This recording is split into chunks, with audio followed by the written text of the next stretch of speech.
지금부터 제20대 양산시 국회의원 선거 양산갑 물금 원동 강서 중앙 삼성 상북 하북 후보자 정책 토론회를 시작하겠습니다. 토론에 앞서 참석하신 후보를 소개해드리겠습니다. 새누리당 윤영석 후보님께서 참석해 주셨습니다. 여러분 반갑습니다. 감사합니다. 국민의당 홍순경 후보께서 참석해 주셨습니다. 더불어민주당 송인배 후보 참석해 주셨습니다. 오늘 유권자의 알 권리를 위해 참석해 주신 후보자 여러분께 다시 한번 감사드립니다. 저는 토론회 사회를 맡은 양산시민신문 이현희 편집국장입니다. 오늘 토론회가 유권자 판단에 도움이 될 수 있는 유익한 시간이 될 수 있도록 최선을 다하겠습니다. 그럼 오늘 진행할 토론 방식에 대해 말씀드리겠습니다. 오늘 토론은 출마의 변, 공통질문 4개, 개별질문 1개, 자유토론, 마무리 발언이 준비되어 있습니다. 그리고 공통질문은 후보자 답변에 따라 추가 질문이 있습니다. 토론의 좌석 배치는 사전에 후보자의 추첨에 통해 결정되었습니다. 좌석 배치에 따라 답변 순서는 사회자 왼쪽부터 로테이션으로 진행하겠습니다. 공통질문과 개별질문에 있어 답변 시간은 2분입니다.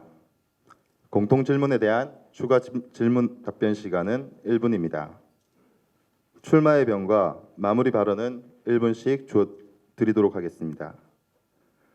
자유토론은 5분간 시간이 주어지고 상호토론 방식으로 진행됩니다. 질문하실 상대를 지명하고 5분간 자유롭게 토론을 이끌어 가시길 바랍니다. 주어진 시간에서 30초가 남으면 단상 앞에 모니터에 남은 시간이 표시되고 종이 한 번 울립니다.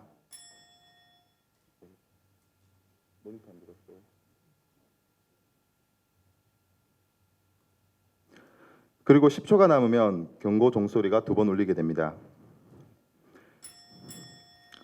시간이 종료되면 종을 계속 울리겠습니다. 후보자께서는 정해진 답변 시간을 반드시 준수해 주시기 바랍니다. 그리고 정책 토론에 맞지 않는 비방이나 인신공격성 질문, 사실이 명확하지 않은 루머 수준으로 명예훼손과 관계되는 질문을 삼가해 주시기 바라고, 이런 질문에 대해서는 사회자 판단에 따라 중지시킬 수도 있습니다. 국회의원 후보에 걸맞게 양산의 미래를 논하는 품격 있는 토론회로 만들어 주시기 바랍니다. 참고로 오늘 토론에 필요한 질문은 보다 심도 있는 토론을 위해 지난 22일 후보자들께 미리 알려드렸습니다.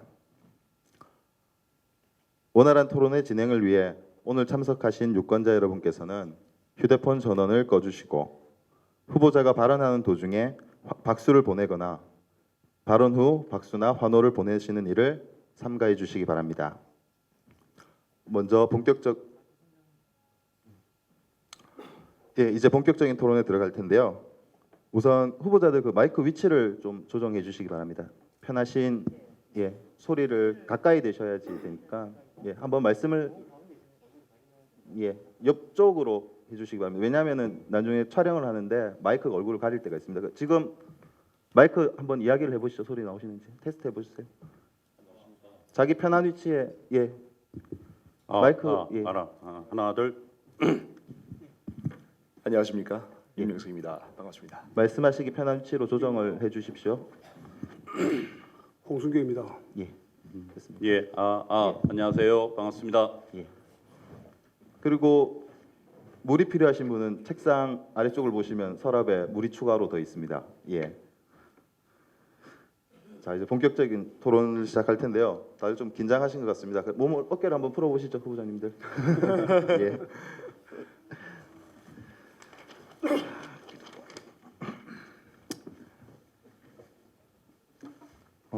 그럼 토론의 첫 순서로 후보자들의 출마의 변을 듣도록 하겠습니다.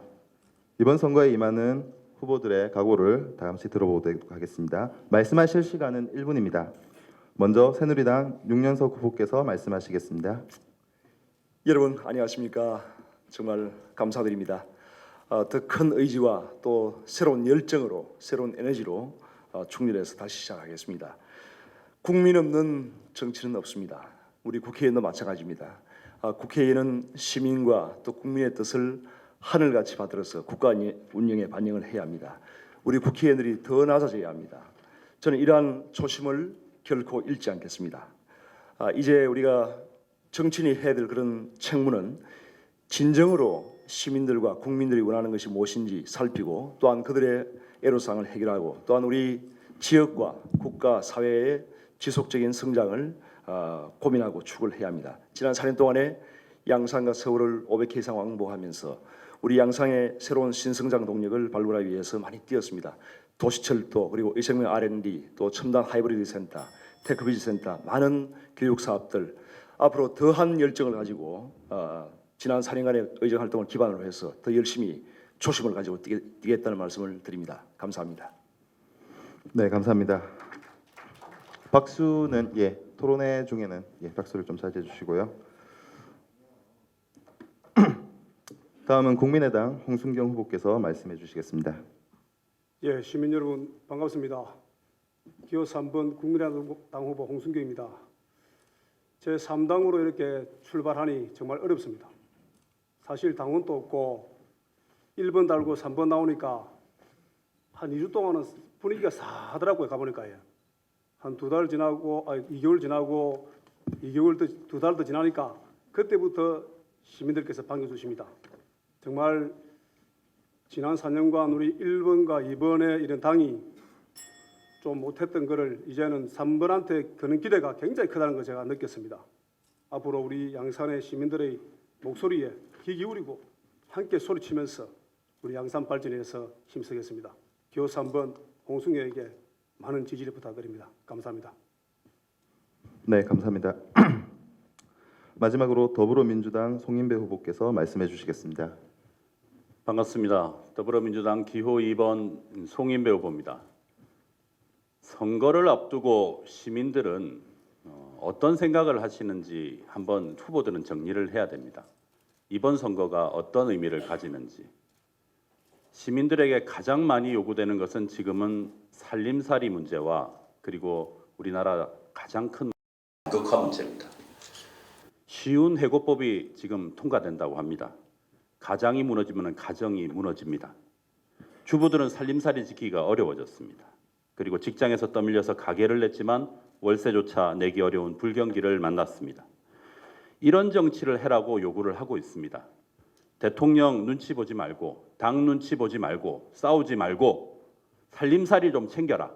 이게 국민들의 요구라고 생각을 합니다. 그래서 이번에 선거는 그 시민들의 요구에 맞는 살림살이를 챙길 수 있는 그러한 정치의 모습을 보여주어야 된다. 저는 그렇게 생각합니다. 감사합니다. 고맙습니다. 네, 감사합니다. 오늘 토론회에 참석해 출마의 변을 들려주신 후보자 모두 양산 발전을 위하는 한마음으로 이 자리에 계신 줄 압니다.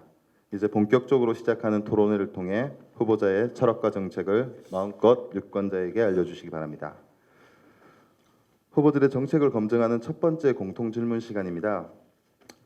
질문 드리겠습니다. 국내적인 환경 변화로 국가 경제가 휘청이고 있습니다. 지역 또한 경제 위기 속에서 해법을 찾기에 분주한 모습입니다. 양산은 지난해 11월 인구 30만 명을 돌파하면서 50만 자족 도시를 바라보고 있습니다. 하지만 신도시 조성으로 인한 인구의 효과 외에 양산이 자립할 수 있는 이른바 신성장 동력을 찾아야 한다는 목소리가 나오고 있습니다. 후보자가 생각하는 양산 신성장 동력의 비전은 무엇이고 이를 실천할 수 있는 구체적인 계획을 말씀해 주십시오. 답변 시간은 공통 2분입니다. 먼저 국민의당 홍순경 후보께서 답변해 주시겠습니다. 예, 저는 신성장 동력의 비전을 관광 테마형 프로방스 마을로 봤습니다. 특히 우리 양산은 부산과 인접하다 보니 관광과 쇼핑은 부산에서 거주는 양산이라는 생활 환경이 자리 잡고 있습니다. 이러한 환경을 완전히 바꿀 수 있는 신성장 동력이 바로 프로방스 마을이라고 저는 생각하고 있습니다. 도시철도 정상역, 호포역과 또 물금역이 걸어서 이동 가능하기 때문에 교통 또한 완벽하게 갖춰져 있습니다. 또한 양산과 부산을 연결하는 낙동강 백길도 완성되어 있습니다. 이를 바탕으로 미래를 준비한다면 양산 발전의 한 축이 되지 싶습니다. 저는 이 부분을 우리 양산의 신성장 동력으로 봤습니다. 예, 이상입니다. 네. 홍 후보께서 그 관광 자원을 활성화하는 방향에 대해서 신성장 동력으로 삼으신다고 말씀을 하셨는데요. 지금 말씀하신 증산 지역의 프로방스 마을을 조성하겠다는 내용이 양산 전체의 어떤 경쟁력을 강화하기엔 너무 지역적인 내용이 아닌가 이런 생각을 하게 되는데요. 거기에 대한 이야기를 좀 더 들려주시기 바랍니다. 그렇지 않습니다. 우리 파주의 프로방스 마을은 1996년도에 이렇게 시작해서 지금 연간 100만 명 가까운 이런 그 관광객이 왔다 갔다 하고 있습니다. 그랬을 때 양산도 파괴효과는 굉장히 크다. 우리 도시 인근이고 울산, 부산에 가까운 이런 지리적 위치가 우리 오히려 경제를 살리는 산업보다도 더 큰 경제 성장 발전이 신성장 동력이 되지 않겠냐 그렇게 보고 있습니다. 네, 답변 감사드리고요. 공통 질문에 대한 더불어민주당 송인배 후보께서 답변해 주시겠습니다. 우리 양산이라는 도시의 성장의 문제점, 어떤 것이 지금 문제인가를 먼저 살펴봐야 됩니다. 첫 번째가 어떻든 신도시가 발전하고 있는데 구도심은 제자리, 원도심은 제자리라는 겁니다. 균형 발전해 가지고 전체적인 힘을 하나로 모아야 되는데 그 힘이 하나로 모아지지 않는다는 것이 첫 번째 문제입니다. 두 번째는 어떻든 수십 년간 양산을 지금 키워왔던 것이 지금 산업단지, 우리 양산의 먹거리들이 있지 않습니까? 이 먹거리들이 사실 옛날식입니다. 그리고 고부가가치가 아닙니다. 이것을 새롭게 개편해야 된다라는 이 두 가지 과제가 양산의 발전, 양산의 성장의 핵심적인 문제라고 저는 생각합니다.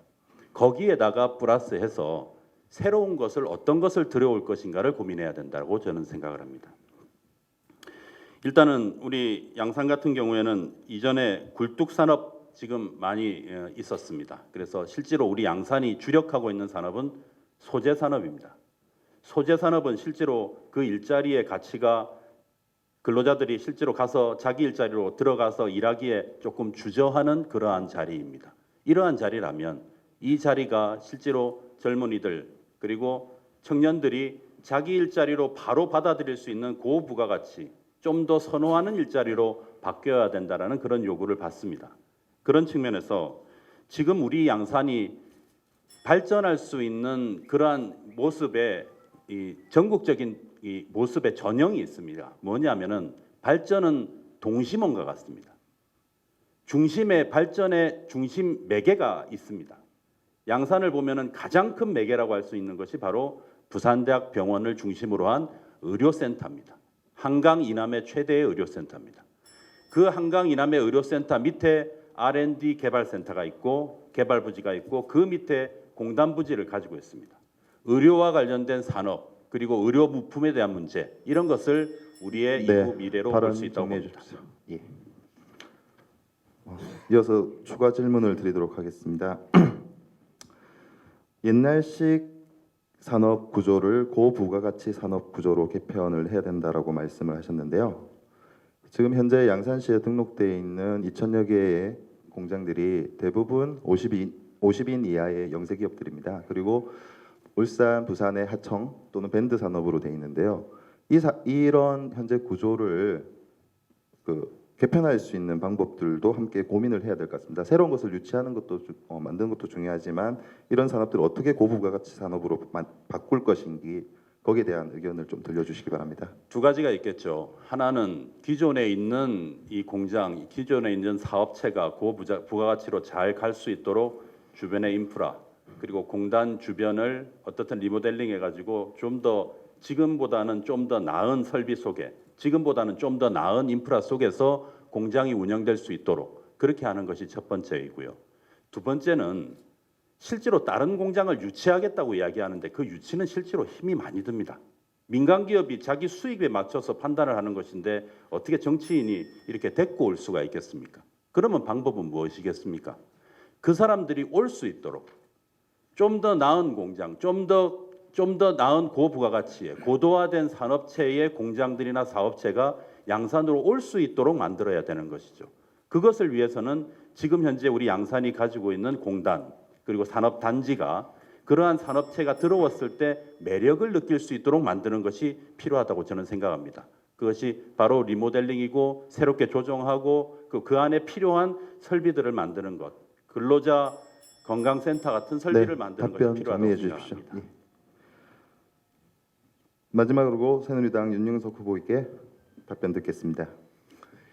우리 양산이 50만의 첨단 자족 도시가 되기 위해서는 좋은 일자리가 많아져야 됩니다. 그래서 우리 지금 양산의 어떤 지역 총생산 구조를 볼 때 제조업이 약 한 50%를 차지하고 그 외에 각종 서비스업이나 농축산업 각종 산업이 차지를 하고 있는데 이러한 제조업의 주축은 역시 자동차와 조선산업 위주로 한 그런 부품 소재 산업 위주입니다. 그래서 이러한 부분이 중국이나 이런 후발국들의 성장에 따라 가지고 앞으로 이 기존에 우리 양산에 있는 제조업들이 과연 10년 후를 장담할 수 있겠는가라고 하는 그런 지금 논의가 많이 지금 제기되고 있습니다. 그런 차원에서 볼 때 이러한 기존의 어떤 제조 산업을 고부가가치 또 첨단 구조화하는 것이 굉장히 중요합니다. 그런 측면에서 제가 지난 4년 동안에 첨단 하이브리드 센터 그리고 한국생산기술연구원 테크노비즈센터 또 의생명 R&D 센터 그리고 미래 디자인 센터를 우리 양산에 유치해서 새로운 산업 그러니까 기존의 어떤 제조업의 고부가가치 그리고 첨단 구조 산업화를 할 수 있는 그런 기틀을 만드는 것은 대단히 중요한 의미가 있다. 우리 양산의 앞으로 산업이 한 단계 더 도약할 수 있는 그런 저는 기틀을 만들었다고 생각하고 이러한 것을 잘 살린다면은 새로운 기업과 새로운 산업이 유치되는 것은 그 지역의 연구개발 기지가 있어야 됩니다. 방금 말씀드린 세 가지 축, 이러한 의생명 R&D 센터 그리고 미래 디자인 센터 그리고 첨단 하이브리드 센터, 테크노비즈타운 이런 부분이 새로운 기업들을 유치할 수 있는 그러한 굉장히 중요한 전환점이 될 것입니다. 그래서 현재 약 한 2,700개 가량의 그런 기업이 앞으로 그러한 연구센터들을 중심으로 해서 새로운 기업이 많이 들어올 것이고 그 다음에 공간적으로는 우리 정산역 물론 신도시 정산역 인근에 있는 ICD 즉 복합 화물 터미널 그 기지를 앞으로 그 우리 양산의 50만 도시를 먹여 살릴 수 있는 그런 문화 관광 컨벤션 유통 물류 단지로 대폭적으로 전환을 할 필요가 있다는 것을 다시 한번 말씀드립니다. 네, 감사합니다. 추가 질문 드리도록 하겠습니다. 지금 토포 지역에 있는 ICD를 개발을 하시겠다는 공약들을 이전에도 또 하셨고요. 예비 후보 등록 이후에 발표를 하셨는데 이 ICD 부지 개발의 사업 주체가 누가 될 것이며 어떤 방식으로 진행되는지 조금 구체적으로 설명을 부탁드리겠습니다. 현재 그 부지는 이제 국유지입니다. 사유지가 아니고 이제 국유지이기 때문에 굉장히 앞으로 미래를 준비하고 개발을 하기에 굉장히 용이한 측면이 있죠. 그리고 국가 주도로 이것을 탈바꿈시킬 수 있기 때문에 그래서 이 ICD 여러분 잘 아실 겁니다. 컨테이너 그 이제 복합 물류 단지인데요. 이것이 이 ICD 중심으로 반경 30km를 끄면은 부산시 그리고 울산시 창원 김해 해서 약 한 500만 명의 인구가 이 동남권의 가장 인구 밀도가 높은 지역이 바로 이 지역입니다. 그래서 이 지역을 앞으로 국가 주도로 그러니까 국회의원의 역할이 바로 그런 것입니다. 그래서 국가 주도로 우리 양산의 어떤 50만 도시를 지향할 수 있는 그런 것을 만들겠다는 것이고 이것을 잘 우리가 지금부터 비전을 준비하고 2030년까지 그 부지가 지금 임대가 되어 있습니다만은 그런 것을 지금부터 준비를 해서 한다면은 해운대 센텀시티 이상할 수 있는 그러한 복합 문화 관광 유통 컨벤션 단지가 될 수 있다는 것을 제가 확신합니다. 네, 앞으로 저는 그것을 강력하게 추진하겠습니다. 네, 감사합니다. 이어서 두 번째 공통 질문을 드리겠습니다. 앞서 언급한 것과 같이 양산은 인구 30만 시대를 맞이했습니다. 신도시와 아파트 단지를 중심으로 새로운 인구가 유입되면서 양산은 경남, 부산, 울산, 동남권 중심 도시로 그 위상을 재정립하고 있습니다. 반면 양산은 여전히 도농 복합 도시로서 특징을 가지고 있습니다. 빛이 강하면 그림자가 어둡다는 말처럼 신도시 지역 외에 농촌과 원도심 지역의 양극화가 날이 갈수록 심해지고 있습니다.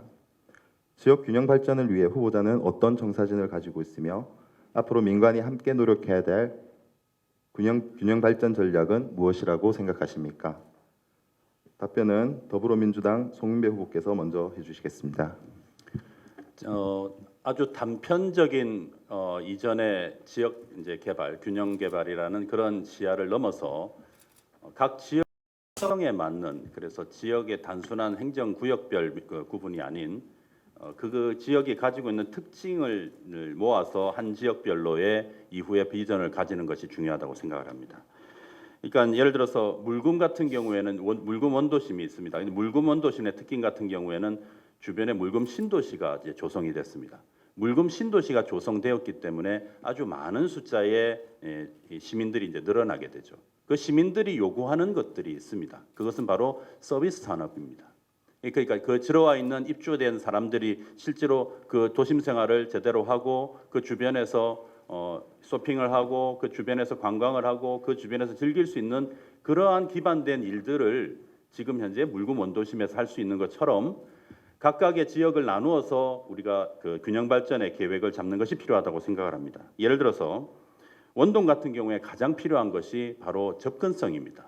그래서 이전에 많은 국회의원 후보님들이나 아니면 시장 후보님들이 이야기를 했지만 지금 현재 원동 화재 끝, 그러니까 저 비둘기 바위라고 합니까? 거기에서부터 원동 원리까지 들어가는 데는 분명히 도로가 새롭게 개설돼야 되는 것이 필요합니다. 그러지 않으면 실제로 그 안에서 아무리 우리가 좋은 자연재해를 가지고 좋은 축제를 만든다 하더라도 실제로 많은 사람들이 들어올 수가 없는 것이죠.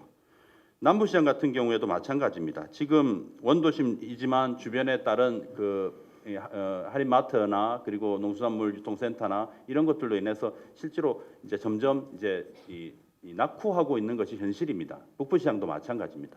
이런 것 같은 경우에는 실제로 그들에 대한 저희가 실제로 국회 안에서의 산업자원위원회나 아니면은 이후에 법적으로 상가건물 임대차 보호법이라든지 아니면은 소상공인들에 대한 각종의 지원법을 개정함으로써 재래시장에 대한 여러 가지 지원을 확대할 필요가 있다, 이렇게 생각을 합니다.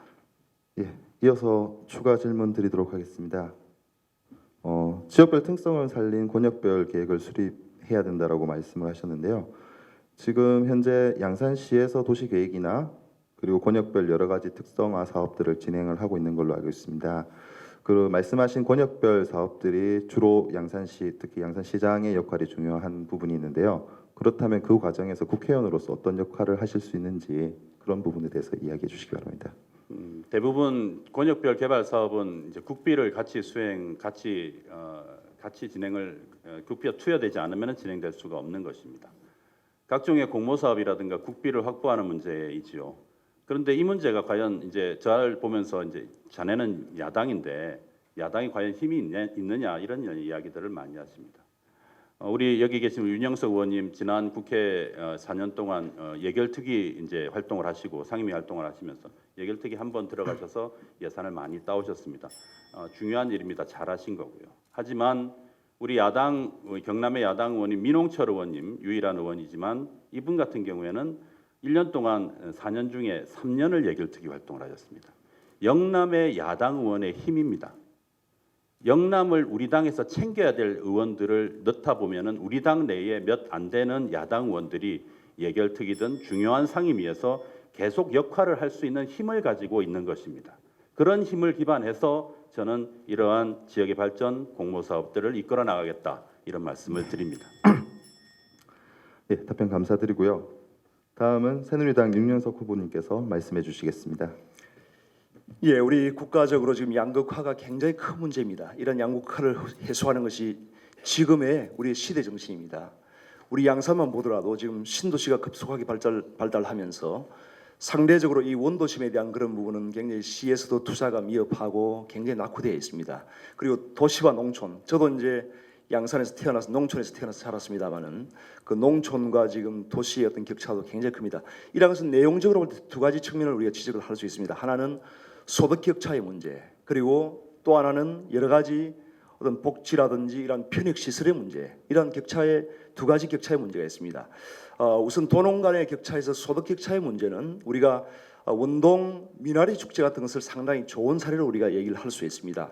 그것이 미나리 축제 하나만 가지고도 약 한 20억 원 정도의 주민들의 수익을 창출했습니다.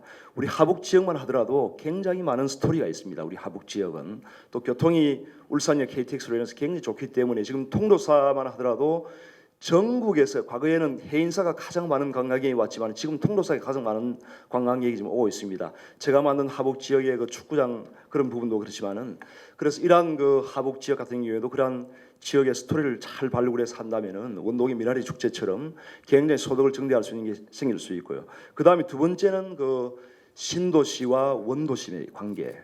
상당히 원도심은 지금 상대적으로 낙후되어 있고 또 시의 어떤 재정 투자도 굉장히 미약합니다. 그런데 제가 이제 서울시에서 약 한 15년 근무하면서 서울시의 문화팀장으로서 인사동과 또 대학로와 삼청동 거리를 제가 만든 장본인입니다. 그래서 우리 원도심의 그러한 그 어떤 역사와 또 문화성 지금 이 자리가 거의 과거 양산 읍성의 이제 그러니까 북문 정도 되는 지역입니다. 이 자리가. 그래서 그러한 역사와 문화성을 잘 회복을 한다면은 우리 원도심의 그러한 어떤 관광 자원으로서 이런 부분도 굉장히 활성화될 수 있다 하는 그런 측면에서 제가 말씀을 답변 드렸습니다. 정리해 주시고요. 네.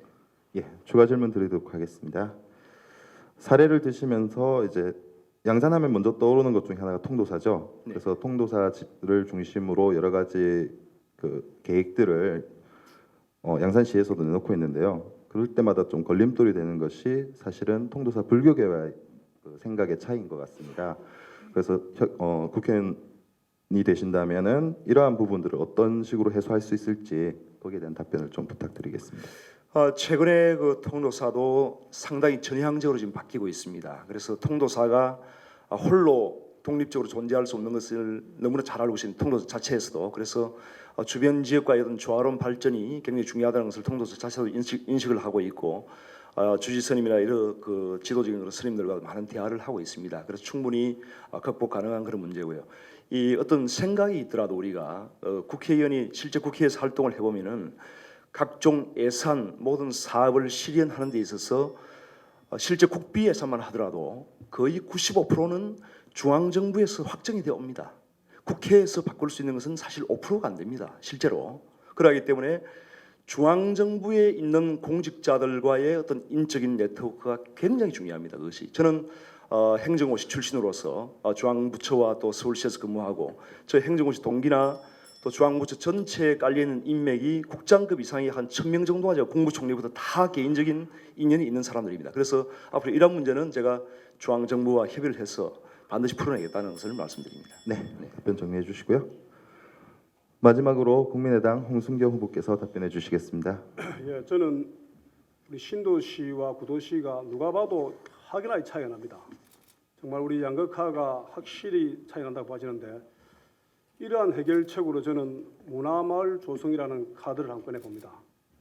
우선 신도시 인근인 정산마을을 서울의 경리단길과 해방촌길 이상으로 개발한다면 구도심 활성화는 물론이고 지역 주민의 소득 증대와 일자리 창출에 함께 이루어져 양극화 해소가 상당히 좀 이루어지리라 봐집니다. 이 부분이 성공적으로 된다면 우리 중앙동, 북부동 일부 지역도 그런 모델 리모델링해서 우리 우리 양산이 구도심이 확실히 저는 발전하리라 봐집니다. 그리고 또한 우리 원동명, 상분면, 하분면 지역에는 아직까지 도시가스가 만들어놓은 지역이 굉장히 많이 있습니다. 이런 지역에 소외된 이런 지역에 농촌용 도시가스를 보급해야 됩니다. 그래서 우리 소외된 지역의 주민들이 저렴한 도시가스를 사용할 수 있도록 정책을 쓰면 양극화 해소에도 굉장히 저는 좋아지지 않을까 그렇게 생각합니다. 예. 네, 답변 마치신 예, 겁니다. 예. 예, 추가 질문 드리겠습니다. 그 후보께서 출마 선언을 하시고 난 다음에 잘 사는 양산 10대 개발 프로젝트라는 주제로 말씀하신 프로방스 마을과 증산 문화 마을 조성 등에 대해서 이야기를 하셨는데요. 그 내용에 보면은 금방 답변하신 내용에 빠져 있는 호텔형 실버타운과 워터피아를 조성하겠다라는 내용이 있는데요. 이 부분은 사업 주체가 어떻게 되고 재원 조달은 어떤 식으로 하실지 구상을 가지고 계시면 말씀해 주시기 바랍니다. 예, 호텔형 실버타워 건립은 우리 구도심 지역에 있는 종합운동장 맞은편 지역을 제가 지정을 했습니다. 그 지역에 민자로 유치를 해서 특수 모적 법인을 만들어서 설립하는 것으로 되어 있습니다. 예산은 민자로 하는 것으로 되어 있습니다. 이상입니다. 네. 감사합니다. 두 개의 공통 질문이 모두 끝이 났고요. 개별 질문 시간을 가지도록 하겠습니다. 후보자별 개별 질문은 답변 시간이 역시 2분입니다. 먼저 새누리당 윤영석 후보께 먼저 묻겠습니다. 후보께서는 지난 선거 당시 행복양산 3대 약속, 13개 읍면동별 공약 등 많은 공약을 내걸고 당선됐습니다. 현재 상대 후보 측에서는 윤 후보가 당시 공약했던 사안이 제대로 지켜지지 않고 있다고 비판하고 있습니다. 이러한 비판에 대해서 입장은 무엇이고 후보자 본인이 평가하시는 공약 이행률은 어떻다고 생각하십니까? 예, 우선 많이 부족하고 또 부끄럽지만은 저는 굉장히 많은 일을 했다고 생각을 하고 있습니다. 그리고 지난 19대 총선에서도 저는 어떤 후보보다 많은 공약을 내걸었습니다. 그만큼 의욕이 많았다는 얘기죠. 그래서 지난번에 일부 어떤 후보가 이제 저에 대해서 공약에 대해서 비판을 했지만은 지금 공신력이 있는 매니페스토 협회라든지 많은 단체에서 저희 어떤 공약 이행에 대해서 굉장히 높이 평가를 하고 있습니다. 실제 그렇습니다. 지난번에 비판을 하셨는데 그때 보니까 제가 54개 공약을 제시를 했습니다. 그 당시에. 그런데 26개 공약만 가지고 이행률이 낮다고 얘기를 했습니다. 실제 나머지 28개 공약은 다 빼버리고 그건 다 이행이 되고 실제 굉장히 많은 게 지금 이행이 되고 있습니다.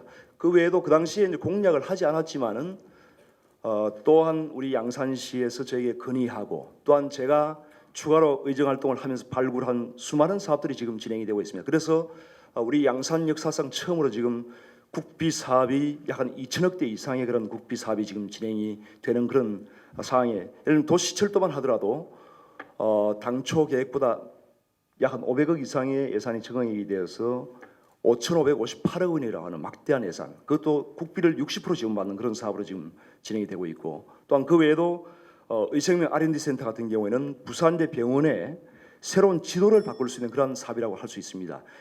실제 그 세계적으로 모든 우수한 병원들은 연구개발 중심 병원입니다. 그래서 제가 지향하는 것은 우리 부산대학 병원을 단순히 치료하고 임상병리 중심의 그런 병원이 아니고 정말 연구개발 중심으로 최근에 여러분들 아시는 한미약품이 당뇨병 약을 하나 잘 개발해서 5조 원의 그런 대박을 터뜨렸습니다. 우리 부산대학병원에서 그렇게 하지 말라는 법이 없습니다. 그렇기 때문에 제가 의생명 R&D 센터를 만들었습니다. 이러한 것 같이 수많은 지금 사업들이 진행되고 있다는 것을 하고 싶습니다. 감사합니다. 네, 답변 잘 들었습니다. 다음은 국민의당 홍순경 후보께 질문드리겠습니다. 후보께서는 이번 선거에서 새누리당을 탈당해 국민의당 후보로 나섰습니다. 후보는 출마 선언에서부터 새누리당과 더불어민주당 양당의 기성 정치를 신랄하게 비판하며 정치인들 좀 깨끗하게 합시다라는 구호를 내세우고 있습니다. 하지만 후보 역시 새누리당 소속으로 경남 도의원을 지낸 바 있는 기성 정치인이면서 새 임무를 자처한다는 비판도 있습니다. 이에 대한 생각은 무엇입니까? 제가 여기서 이 말을 하면 또 우리 정치판이 또 시끄러질 것 같은데 해도 되겠습니까? 네, 맞습니다. 예, 저는 우리 양산 군수부터 해서 시장 두 분이 다 불명예, 세 명이 다 불명예 퇴진을 했습니다. 양산이. 그래서 저는 2012년도에 우리 윤영석 후보가 출마할 때 저는 새누리당 경남 도의원으로서 열심히 이렇게 도왔습니다. 왜? 워낙 깨끗한 사람이니까. 서울시에서 공무원 생활도 잘하시고 너무 멋지시더라고요. 그래서 제가 열심히 도왔습니다. 도와서 본인의 의지에 맞게 당선이 되었습니다. 그런데 몇 개월 안 돼서 공천 헌금 파동으로 터졌습니다. 양산 시민들이 엄청난 실망을 했습니다. 저도 경남 도의원으로서 당원으로서 실망했지만은 그래도 우리 같은 식구이기 때문에 수습을 잘하자 힘을 뭉쳤습니다. 하지만 작년 7일경에 또다시 터졌습니다. JTBC에서 양산시장 여론조사 경선 부정행위가 발각되었습니다. 저도 피해자가 됐습니다. 이제 저도 시장 후보에서 열심히 뛰었지만은 그 경선에 JTBC에서 방송되라고 들으면 완벽한 부정이 이루어졌다. 저는 그래 봤습니다. 그리고 또 3개월 뒤에 저는 몰랐습니다. MBN 방송에 그런 방송이 나온 줄도 몰랐습니다. 그런데 막 떠돌아다녔습니다. 정말 이거는 아니구나. 이제는 새누리당이 싫어서 그런 게 아니고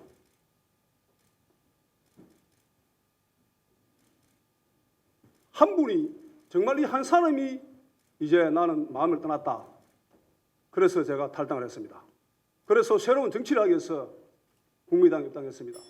정말 이번 선거는 깨끗한 정치, 새로운 정치를 해보기 위해서 이렇게 출마했습니다. 이상입니다. 네, 답변 감사드리고요. 마지막으로 더불어민주당 송인배 후보에게 묻겠습니다. 후보께서는 2004년부터 지금까지 양산 지역 야권 대표주자로 5차례 국회의원에 도전하고 있습니다. 하지만 10년이 넘는 세월 동안 선거 기간을 제외하면 후보 개인은 물론 야당이 양산 지역에서 보여준 존재감이 부족하지 않냐는 평가가 있습니다. 선거 기간이 아닌 일상에서 양산 지역 이슈에 대해 야당으로 적절한 대응을 보여주지 못했다는 평가에 대해서 어떻게 생각하십니까? 우리 저희 야당의 현황을 좀 한번 좀 생각해 보셨으면 좋겠습니다. 저희 당은 야당으로서 기간 선출직으로 이제 당선된 것이 지난 지방선거 때 저희 시의원 4분이 당선된 것이 지난 그 3당 합당 이후에 처음입니다. 민자당이 창당된 이후에 처음으로 우리 선출직으로 기초의원을 만든 상태의 당에서 실제로 외부적인 정치적인 활동이라든지 여러 가지 시민들을 접근한다는 것이 상당히 많이 힘들었습니다. 하지만 우리 여기 오시기도 했지만 우리 정석자 의원님도 계십니다만 우리 비례대표 의원님들이 이제 생겨나기 시작했고 비례대표 의원님들이 또 열심히 또 하신 결과로 저희가 기초의원이 이제 5명의 기초의원을 이제 저희 당이 가지게 됐습니다. 그래서 열심히 활동했습니다. 그래서 아까 말씀하신 것처럼 그 이전에 저희들의 열심히 하지 못함을 물론 더 열심히 했었어야 됨에도 불구하고 저희들이 좀 이 여러 가지 조건상의 문제가 있었다 이런 말씀을 같이 드리고요.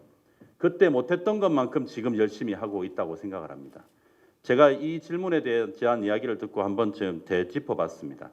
제가 지난 2005년도부터 성명서를 낸 것이 과연 몇 개인가 한번 되짚어봤는데 약 30개 정도의 성명서를 냈었습니다.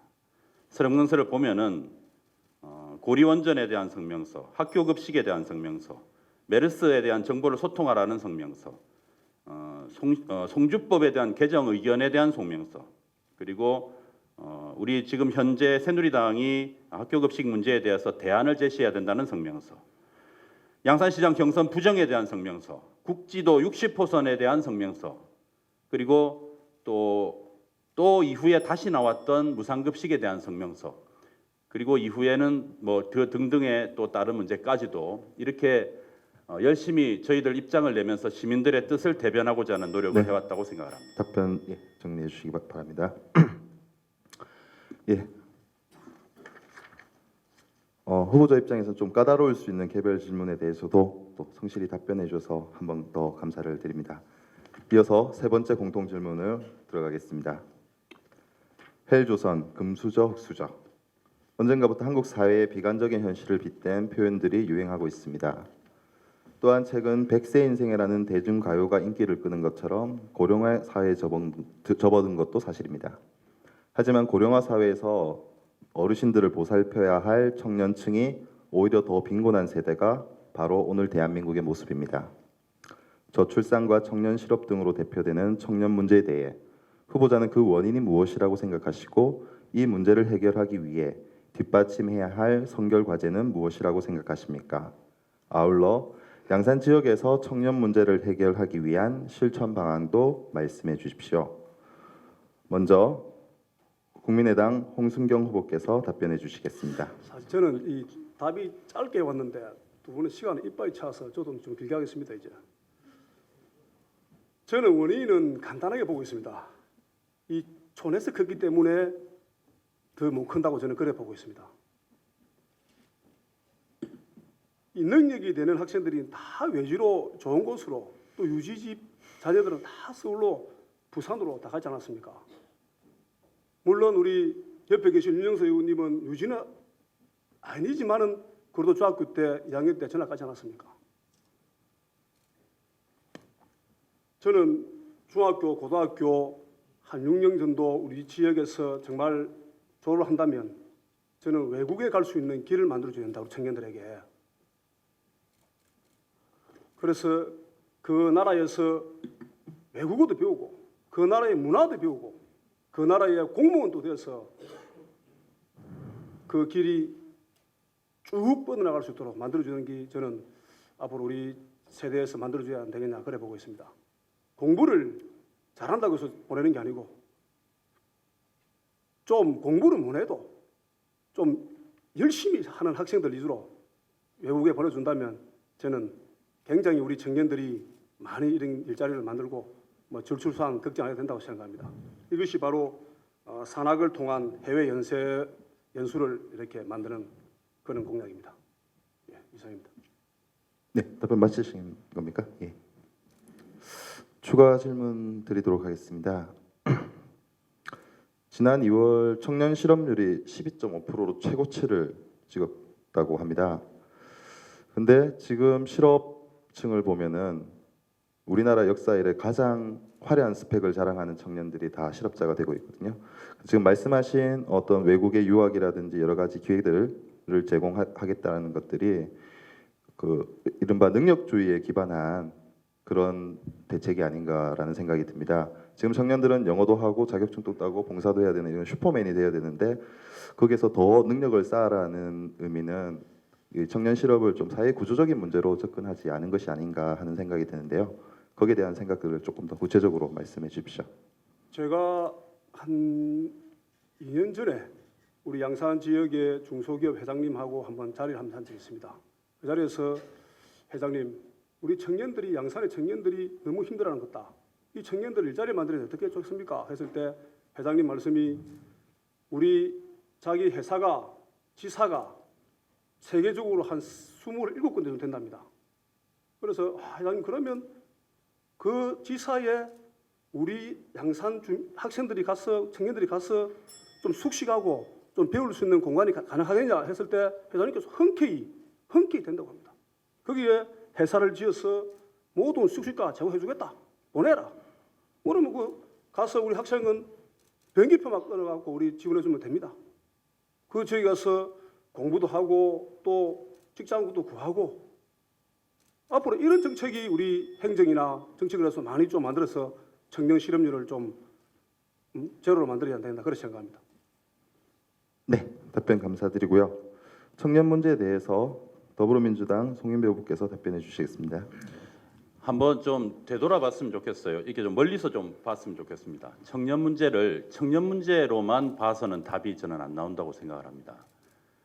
아까 제가 맨 처음 말씀드렸습니다만 우리 사회에 지금 갖고 있는 서민들의 어려움, 살림살이가 어려워지고 양극화가 심해진 이 상황 전체적으로 기업은 점점 돈을 많이 벌고 대기업의 수입은 점점 올라가고 가계 수입은 점점 내려가고 이 상황에서 가장 약한 고리가 청년들 아닙니까? 이제 갓 사회에 나가야 되고 아무런 준비되어 있지 않고 그러니까 뭔가 이게 이 완충작용이 없는 거죠. 이 청년들에게 그냥 이 어려운 상태에서 툭 나가라고 하니까 결국 그 사람들이 제일 아파하는 것 아니겠습니까? 저는 그렇게 생각을 합니다. 그래서 전체적인 문제는 전체적으로 풀어야 된다고 생각합니다. 아까 앞에서 말씀드렸다시피 법인세를 인하했습니다. 법인세를 인하했기 때문에 이명박 정부 5년, 박근혜 정부 3년 동안 거둬들여야 되는데 거둬들이지 못한 법인세가 40조예요. 40조를 못 거둬들인 만큼이나 실제로 대기업은 수입을 그만큼 올렸고 그만큼이나 서민들이나 우리 주변에서는 간접세 그리고 여기 계신 분들 혹시나 개인소득세 올라가지 않았습니까? 개인소득세 세율 기준 올라가가지고 실제로 세금 많이 내고 계시잖아요. 거기다가 실제로 스티커 많이 끄는 것까지도 이야기하지 않습니까? 이런 문제들이 실제로 우리 사회에 전반적인 어려움을 주는데 이 어려움에 가장 허리 역할을 하는 청년들이 가장 약하니까 가장 힘들어하는 거다. 저는 그렇게 생각합니다. 그래서 이러한 법인세를 정상화하고 복지를 확대하고 살림살이를 늘리는 것이 가장 근원적인 해결 방법이다라고 생각을 하고요. 양산 같은 경우에는 실제로 청년들이 일자리를 만들어줘야 되는데 청년들의 일자리가 양산에는 저는 무엇이 좋을까 생각을 하면은 인구가 늘어나고 관광이 늘어나면 실제로 서비스 산업이 실제로 큰 영역을 차지하게 됩니다. 그 영역을 잘 제시해야 된다고 생각합니다. 네, 답변 정리해 주시고요. 이어서 추가 질문을 드리도록 하겠습니다. 답변을 하시면서 대기업과 중소기업 간의 문제를 말씀을 하셨는데요. 이미 알려진 만큼 대기업의 사내 유보금이 점점 늘어나고 있다라는 이야기도 들리고 있습니다. 그래서 중소기업과 대기업의 어떤 불균형 형상 이런 논란을 해소할 수 있는 제도적인 장치에 대해서는 어떤 식으로 추진하실 건지 말씀해 주시기 바랍니다. 각종의 제도적인 장치가 나와 있지 않습니까, 지금? 그런데 잘 안 되는 이유가 뭡니까? 그거는 정부가 실제로 돈이 없어서 그렇습니다. 세수가 확충이 안 되니까는 실제로 중소기업을 지원해 줄 수 있는 것이 굉장히 미약하거나 소극적일 수밖에 없는 거죠. 그럼 그 세수를 어떻게 확보할 거냐를 같이 고민을 해야 됩니다. 저는 그 해결 방법이 저는 법인세의 정상화라고 생각합니다. 아까 말씀드렸던 대기업들이 실제로 그동안 벌어들이고 아까 말씀드린 지금까지 8년 동안 40조 원의 세금을 내지 않으면서 본인들이 벌어들인 돈을 투자를 하지 않아요. 그리고 고용을 하지 않습니다. 그러니까 이 결과가 이렇게 생긴 수입의 결과가 이득이 우리 국민들에게 내려오질 않는 겁니다. 그렇다면 이 법인세를 실제로 더 내게 만드는 것이 아니고 이전에 냈던 것만큼이나 정상화를 시켜서 그렇게 만들어진 세수를 가지고 중소기업과 서민들을 지원해 주는 정책을 우선 해야 된다. 그 경쟁력을 살려야 된다 이렇게 생각합니다. 답변 정리해 주시기 바랍니다. 마지막으로 청년 문제에 대해서 새누리당 윤영석 후보께서 답변해 주시겠습니다. 예, 저도 대학생 딸과 또 7살짜리 딸이 있습니다만은 굉장히 우리 청년들이 참 아픕니다. 그리고 이제 3포, 5포, 지금 이제 M4 세대라고 이렇게 하듯이 이러한 그 질문의 원인이 무엇이냐고 지금 되어 있는데 원인은 결국은 두 가지 측면에서 볼 수가 있습니다. 하나는 대외적인 측면에서 볼 때 세계 경제가 지금 상당히 침체되어 있다는 거. 하나는 우리 인구 국내적으로 볼 때 인구 구조가 한국이 지금 굉장히 급변하고 있습니다. 과거에는 이제 피라미드형의 어떤 인구 구조로 있다면 지금은 항아리형으로 이렇게 변화되었습니다. 그래서 우리가 흔히 한국의 베이비붐 세대는 55년생부터 75년생까지입니다. 그러니까 만 61세부터 만 41세 그 20년 동안의 기간 동안에 그 인구가 어마어마하게 많습니다. 다들 여기 계신 분들이 대부분 다 저도 형제 5이었는데 그런 식으로 근데 41세부터 61세 사이에 그 인구가 굉장히 많고 또 한국의 지금 모든 어떤 직업을 중초적인 세력을 그분들이 다 차지하고 있습니다. 그렇다 보니까 새로운 청년들이 지금 대한민국 역사상 가장 좋은 스펙을 가지고도 지금 진입 장벽이 너무 높다는 거죠. 그 인구가 너무 많기 때문에 그래서 정치적으로 경제적으로 또 자산 측면에서 너무나 이 젊은 세대가 취약합니다. 그래서 이러한 것을 우리가 뚫고 나가는 것이 굉장히 필요합니다. 저도 제가 정치를 하는 이유가 이러한 젊은 세대에 대한 희망을 만들 수 있는 사회를 만들자라고 하는 그런 데서 출발을 했고 이것을 우리가 제로섬 게임적인 시각으로 봐서 기존에 그러면 베이비붐 세대가 가지고 있는 그러한 것을 뺏어서 이 젊은 사람들에게 주자라고 하는 것으로는 도저히 답이 나오지 않습니다. 그렇기 때문에 우리가 새로운 뭔가를 우리가 창출을 해내야 됩니다. 창출하는 것이 결국은 이런 산업 측면에서 볼 때 한 가지 지금 시간이 없다 보니까 한 가지만 말씀드리면은 서비스 산업이 굉장히 중요한 돌파구가 될 수 있습니다. 그래서 일본 같은 경우에도 지금 현재 우리 한국이 서비스 산업이 60%인데 선진국으로 가기 위해서는 70%가 돼야 됩니다. 그래서 이런 것이 바랍니다. 앞으로 굉장히 중요한 돌파구가 될 수 있다는 것을 우선 말씀드리겠습니다. 답변 정리해 주시고요. 이어서 추가 질문 드리도록 하겠습니다.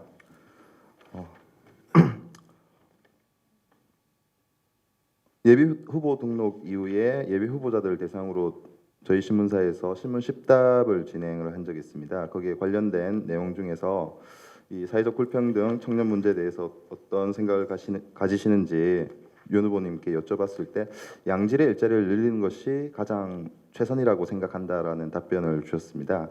근데 현재 양질의 일자리라는 것이 지금 현재 정부가 추구하고 있는 노동관련법을 볼 때 결국 노동 유연성을 강화하는 정책으로 지금 가고 있는데요. 그런 비정규직이나 파견 근로가 확대되는 부분인데 이게 양질의 일자리라는 부분하고 좀 상충되는 부분이 있는 것 같습니다. 지금 현재 여당에서 추진하고 있는 노동 관련법 개정안에 대한 입장들을 좀 밝혀주시기 바랍니다. 예, 한국의 그 노동 시장의 소위 탄력성이라고 합니다. 노동 시장에 어떤 한 근로자가 한 직장에 들어와서 얼마나 오래 근무하느냐, 또한 안정적으로 근무하느냐 이런 부분에서 볼 때 우리나라의 어떤 이 노동 불안정성이 세계적으로 굉장히 높습니다. 그러니까 지금 이제 정부에서 추진하는 것은 아주 그 대기업 같은 경우에 이제 그런 경우는 굉장히 과도하게 보호되는 경우도 많습니다. 그렇지만 중소기업이나 소기업인 경우에는 노동자들의 그 고용 안정성이 굉장히 불안합니다. 그래서 그걸 이원적으로 봐야 되고요. 그 다음에 결국은 이제 그 노동 시장의 해법을 가지고 해결할 수 있는 것은 사실상 반도되지 않습니다. 결국은 새로운 우리가 뭔가 성장 동력을 만들어내야 되고, 좋은 일자리를 만드는다는 것은 노동시장 내부적으로만 해결되지 않고 산업 구조적으로 우리가 중국이나 어떤 새로운 후발들과의 관계 속에서 대한민국이 과연 잘할 수 있는 것이 무엇인지, 자동차와 조선을 넘어서서 새로운 뭔가 의생명, 또 새로운 소재 산업, 또 소프트웨어, IT 이런 분야에서 새로운 동력을 찾아야지만 우리가 좋은 일자리를 창출을 해낼 수 있는 답변 것입니다. 정리해 주십시오. 예, 감사합니다. 마지막 공통 질문을 드리도록 하겠습니다. 세월호 사건 이후 다시 지난해 메르스 사태가 발생하면서 국가 안전 시스템에 대한 불신의 목소리가 높습니다. 국가의 기본적인 책임은 국민의 안전을 보장하는 것입니다. 현 정부의 안전관리 정책의 문제점은 무엇이라고 생각하시고 그 보완책은 무엇인지 구체적으로 말씀해 주십시오. 또한 양산의 경우 고리 원전 인근에 위치해 있어 시민들은 위기감을 느끼고 있습니다. 원전에 대한 후보자의 입장과 대책도 함께 밝혀주시기 바랍니다. 먼저 더불어민주당 송인배 후보께서 답변해 주시겠습니다. 세월호 사건 그리고 메르스 사태는 실제로 정부의 안전에 대한 관리가 굉장히 부실하다는 것을 아주 전형적으로 보여주었습니다. 안심시키질 못했어요. 그리고 기대감도 가지지 못하고 책임지는 사람도 없었고, 결국 나중에는 수습도 안 되고 그냥 결국 시간만 지냈던 그 모습 아니었습니까? 그 당시의 모습을 보면 예방을 할 수 있는 시스템이 가장 중요합니다. 예방 시스템이 첫 번째로 중요한 것이고, 두 번째가 뭔가 사건이 났을 때 이 사건에 바로 신속하고 체계적으로 대응해서 국민들이 안심하고 이 문제가 빨리 해결될 수 있도록 하는 것이 필요합니다. 자, 그것을 한다고 했습니다. 한다고 했고 지금 시스템을 만든다고 했습니다. 시스템을 만들었다고 이야기를 했습니다. 저는 이러한 문제는 이 단계에서도 안심을 줘야 된다라고 생각을 합니다.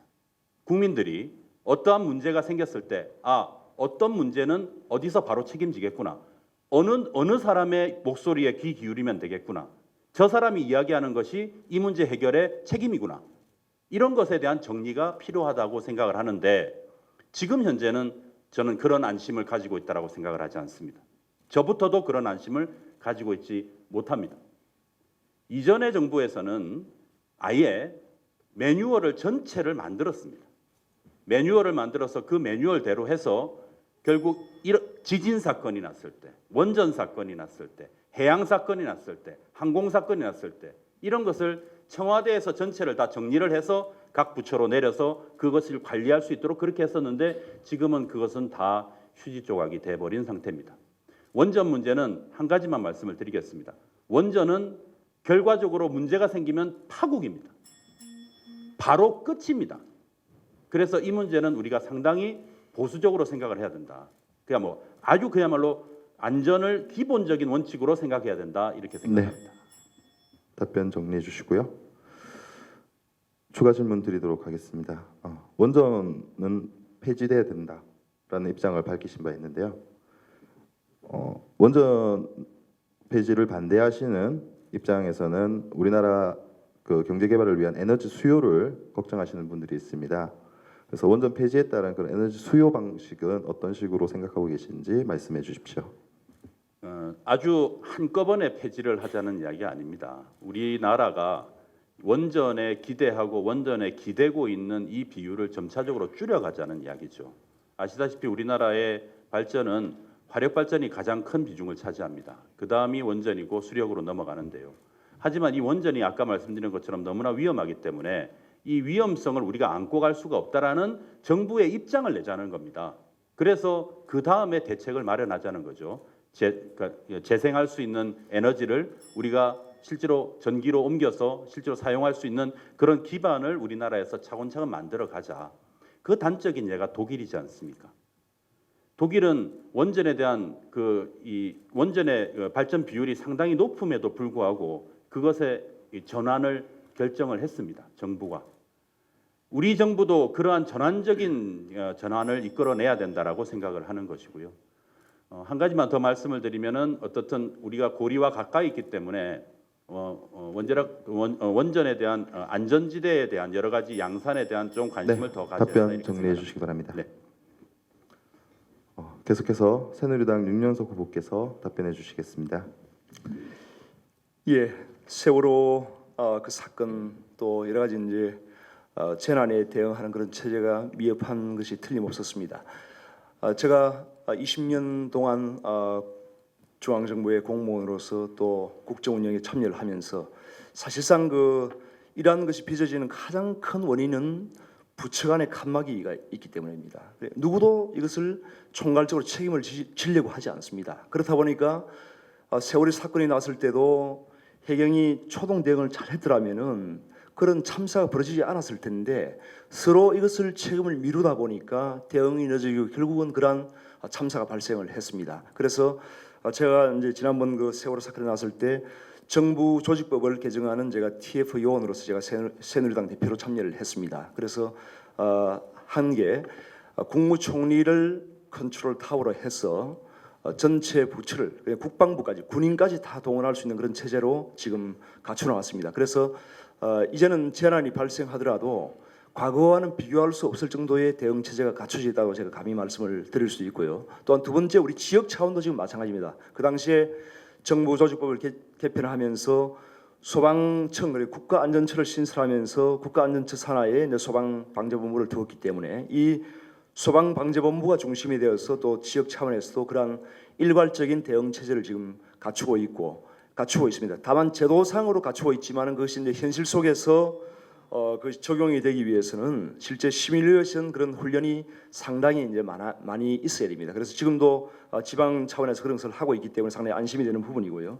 또 원전에 대한 부분은 이제 원전은 역시 우리나라 같은 독일이나 이런 서구하고는 조금 다릅니다. 그러니까 태양열이나 이런 풍력이나 조력을 활용할 수 있는 그런 자연 조건이 잘 안 됩니다. 우리나라가. 그렇다 보니까 이제 부득이 이런 원전을 활용하는데 다만 우리의 원전의 그런 경험을 살려서 지금 전 세계적으로 폐로가 되는 원전이 상당히 많습니다.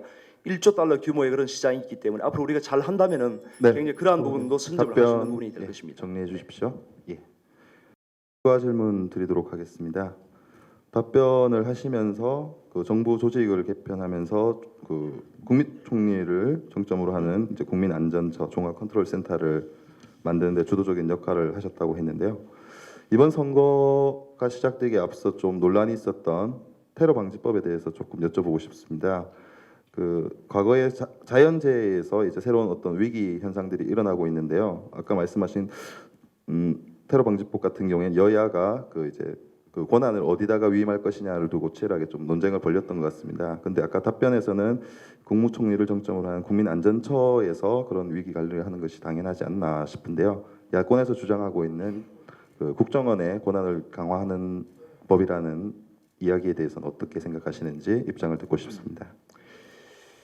기본적으로 이제 국가정보원과 또 국민안전처 그 외에도 이제 정보를 관리하고 수집하는 기능 경찰청에도 있고 다양하게 있는데 그런 국가정보원과 국민안전처의 그런 기능은 역할은 명확히 분리가 되어 있고요. 그래서 그런 명확히 분리된 기능 속에서 그 기관들이 유지되고 또 뭔가 제 역할을 하기 위해서는 기본적으로 정보를 수집하는 절차는 반드시 있어야 됩니다. 그렇지만은 그것이 국민의 어떤 인권을 불가침의 그러한 신성한 인권을 침해해서는 안 된다는 거죠.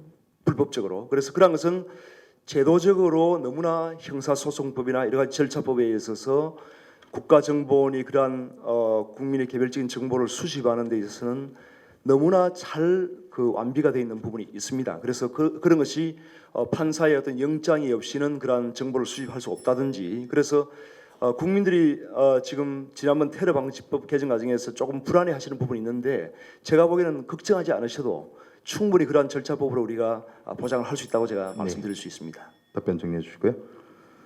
자, 마지막으로 국민의당 홍순교 후보께서 답변해 주시겠습니다. 예, 질문에 맞는 답변만 하면 되죠. 네, 주제가 국가 안전 시스템에 대한 이야기입니다. 저는 장밋빛 말보다는 현실 이야기를 하겠습니다. 우리 한마디로 지휘부가 경험이 부족하다고 저는 봅니다. 또한 공무원들의 탁상 행진을 꼽을 수 있겠습니다. 시스템은 지금 대한민국이 잘 되어 있습니다. 매년 수억씩 수백억씩 넣어서 시스템을 다 만들고 있습니다. 문제는 이 사람입니다. 사람이 거기 못 따라갑니다. 그래서 저는 기관의 장정도는 민간 부분에서 안전관리 최고 분야의 사람들을 채용을 해야 됩니다. 그래서 시스템을 사람을 바꿔서 안전관리를 만들어야 된다 봐주고 원전은 현실적으로 폐기가 불가능합니다. 그러기 위해서는 우리 경남과 양산시에서도 고리원전 운영에 참여할 수 있어야 됩니다. 우리 사람이 들어가야 됩니다. 들어가서 안전에 대해서 챙기고 보상이 필요하면 보상도 받아야 되고 이것이 되어야 된다고 저는 봐주고 실질적으로 통합 시스템이 우리 지방에 잘 되어 있다지만은 제가 도에 있을 때 도정 질문에 국장한테 이렇게 질의했을 때 전혀 안 돼 있습니다. 아무것도 모릅니다. 양산은. 그래서 제가 그 자리에서 질의했던 게 뭔가 하면 원전 사고가 날 징조가 보인다. 그러면 우리 웅상에 있는 매곡에 제일 가깝지 않습니까? 매곡 주민들 어디로 이전할 것이냐? 체육관에 다 처분해가고 익사지을 것이냐? 매곡 주민들이 장유 진영에 갈 수 있는 시스템을 만들어야 된다. 징조가 보이면 바로 교통을 이용해서 그 지역에 바로 옮길 수 있는 이런 실질적인 준비가 되어야 된다. 제가 강력히 요청을 했습니다. 앞으로 우리 양산에서 말씀드렸지만은 인력을 고리원전에 보내서 이런 부분을 좀 만들어야 된다고 저는 그래 보고 있습니다. 네, 계속해서 추가 질문 드리도록 하겠습니다. 메르스 사태 이후에 공공의료 시스템에 대한 중요성이 굉장히 커지고 있는데요. 후보께서 과거 경남도의원으로 있으실 당시에 진주의료원 폐업이 있었습니다. 예, 거기서 도의원께서는 진주의료원 폐업에 적극적으로 이렇게 창성하시는 입장으로 저희가 알고 있습니다. 이 공공의료라는 것이 어떤 경제성만 가지고 할 수 있는 부분은 아닌 것 같은데요. 그 부분에 대한 의견들을 좀 더 들려주시기 바랍니다. 진주의료원 관계는 제가 새누리당에 있을 때도 똑같고 지금 현재도 똑같습니다. 저희 그 소신에는 변함이 없고 우리가 진주의료원이 폐업이 됐다 해서 우리 양산에 불이익이 있습니까? 불이익이 없습니다. 저는 우리 양산 부산대학병원 도의원 할 때 5분 발언해서 굉장히 우리 양산 시민들 목숨 지키려 했습니다. 이상입니다. 네, 답변 감사드립니다. 자, 이것으로 준비된 질문은 모두 끝이 났습니다. 지금 1시간이 조금 지나가고 있는데요. 다들 너무 숨가쁘게 달려오신 것 같습니다. 후보님들 어깨 한번 푸시죠. 예, 너무 숨가쁘게 달려오신 것 같고요. 그 플로어에 계신 분들도 어깨를 한번 풀어주시는 게 좋을 것 같습니다. 다들 집중해서 보고 계셔가지고 예, 이제 마지막으로 다가가고 있습니다. 자유토론 시간입니다. 자유토론은 후보별로 5분간 시간을 드리겠습니다. 그리고 상호 토론 방식으로 진행됩니다. 질문할 상대를 먼저 지명하시고 5분간 자유롭게 토론을 이끌어 가시기 바랍니다. 주의하실 점은 답변 시간도 주어진 5분 안에 포함됩니다. 토론을 진행하는 후보는 시간 활용을 잘 해주시기 바라고요. 지명할 상대는 1명 또는 다른 2명에게도 가능합니다. 5분간 자유롭게 진행자로서 토론을 진행해 주시기 바랍니다. 단 전책 토론에 맞지 않는 비방이나 인신공격성 질문, 사실이 명확하지 않는 루머 수준으로 명예훼손과 관계되는 질문은 삼가해 주시기 바랍니다. 그리고 상대 후보에게 질문을 할 때 또 상대 후보에게 충분한 답변 시간도 보장해 주시기 바랍니다. 마지막 시간에 쫓겨서 답변 시간이 부족했다고 판단될 경우 사회자 재량으로 추가 시간을 드릴 수 있다는 점도 미리 알려드리겠습니다. 그럼 먼저 새누리당 윤연석 후보께서 자유토론을 진행하시겠습니다. 조금 저의 개인적인 소회를 밝힐 수 있는 그런 시간이 없을 것 같아서 우선 저의 개인적인 어떤 생각과 마음들을 조금 전달해드리고 그 다음에 상대 후보에 대해서 질문을 좀 하도록 그렇게 하겠습니다. 저 자신 아주 가난한 그런 농부의 아들로서 이제 태어나서 참 나름대로 열심히 살았습니다. 그리고 저 자신이 생각할 때 항상 그 나름대로 마음속에 어떤 뜻을 가지고 살았다고 이렇게 평가를 하고 있습니다. 공직 생활을 하면서 굉장히 만족했고 또한 이제 국가의 어떤 그런 발전에 기여한다는 그런 어떤 책임감을 가지고 일을 했었습니다. 그러다가 국회의원이 되고자 했던 것은 나름대로 여러 가지 공직 생활의 경험과 또 그런 걸 통해서 느낀 바가 많았고 또한 앞서 말씀드린 대로 우리의 다음 세대 어떻게 보면 저희들은 굉장히 행복한 어떤 인생을 살았는지도 모릅니다. 어릴 때 조금 고생을 했지만은 취업을 하는데도 큰 문제가 없었고 또 부모님들이 잘 이렇게 배고프게 하지도 않았고 그렇지만 저는 미국 또 중국에서 이렇게 유학을 하고 공부를 하면서 또 국내에서 정부에서 일을 하면서 과연 앞으로 우리 10년 후, 20년 후, 30년 후에 우리 대한민국의 어떤 미래상은 과연 무엇일까라고 하는 데 대한 깊은 고민과 많은 생각들을 해왔었습니다. 그래서 정치의 중요성, 특히 국회의원의 중요성에 대해서 굉장히 깊이 성찰했고 국회의원이 되어서 우리 한국의 미래 그리고 우리 자라나고 있는 우리 딸들, 우리 아이들의 미래를 우리 부모님들이 저희들 키우기 위해서 허리띠를 졸라매고 했던 것처럼 그렇게 우리도 허리띠를 졸라매고 다음 세대를 위해서 뭔가 좋은 날을 만들어주겠다는 그런 생각을 하면서 국회의원이 되었습니다. 얼마 전에 우리가 잘 알고 있는 바와 같이 페이스북의 마크 저크버그라고 하는 그 사람이 자기의 전 재산인 50조 원을 자기의 딸, 새로 태어난 딸을 위해서 기부를 했습니다. 그 기부의 말씀은 뭐냐면은 그 딸에게 이 재산을 물려주는 것보다는 그 딸이 살아갈 이 세상, 이 사회를 좋게 만드는 것이 우리의 책무라고 했습니다. 저도 마찬가지입니다. 저는 재산은 국회의원들 중에서 가장 재산이 없는 하위 10명 속에 제가 속합니다. 하지만은 저는 제가 가진 그런 경험과 어떤 재능과 열정과 에너지를 이 사회와 또 국가를 위해 정말 쓰고 싶습니다. 특히 제가 태어난 이곳 양산 정말 할 일이 많습니다. 우리 양산 시민들이 정부나 또는 우리 지역 이 양산시의 어떤 각종 사업을 통해서 많은 혜택을 받을 수 있습니다. 체육활동, 건강활동, 복지활동, 문화활동 수많은 것들이 정부의 사업과 연결되어 있습니다. 우리 양산은 지금 너무나 할 일이 많은 곳입니다. 비슷한 인구 규모인 진주시나 경주시에 비해서 우리 양산은 도시 기반 시설이 너무나 취약합니다. 그렇기 때문에 지금 이 시점에 앞으로 5년, 10년 동안에 우리 양산의 어떤 이 도시 기반 시설과 각종 문화, 교육, 복지 프로그램을 만들지 않고서는 우리 양산은 결코 살기 좋은 도시가 되기 어려울 것입니다. 그렇기 때문에 저는 그러한 데 대해서 막중한 어떤 책임감을 가지고 이것을 실현하고자 하는 것이고 이것을 실현하기 위해서는 정부와 대통령의 지원이 없이는 사실상 어렵습니다. 이것이 앞서 말씀드린 대로 국회에서 모든 예산을 최종 통과를 시키지만은 모든 예산의 95%는 정부에서 다 확정을 하는 겁니다. 실제로 정부에서 확정이 되기 때문에 그러한 과정에서 정부에서 돌아가는 그런 프로세스를 정확하게 알아야 됩니다. 그리고 정부에서 그러한 정책을 수립하고 지역의 예산을 배분하는 사람들을 잘 알아야 합니다. 그 사람들의 어떤 생리나 또 인적인 네트워크나 인맥을 모르고서는 아무리 국회 예결특위 위원장이 된다 하더라도 그것을 바꾸기 힘들다는 얘기죠. 그렇기 때문에 저는 정말 그런 것을 20년 동안에 제가 해온 사람입니다. 누구보다 잘 할 수 있습니다.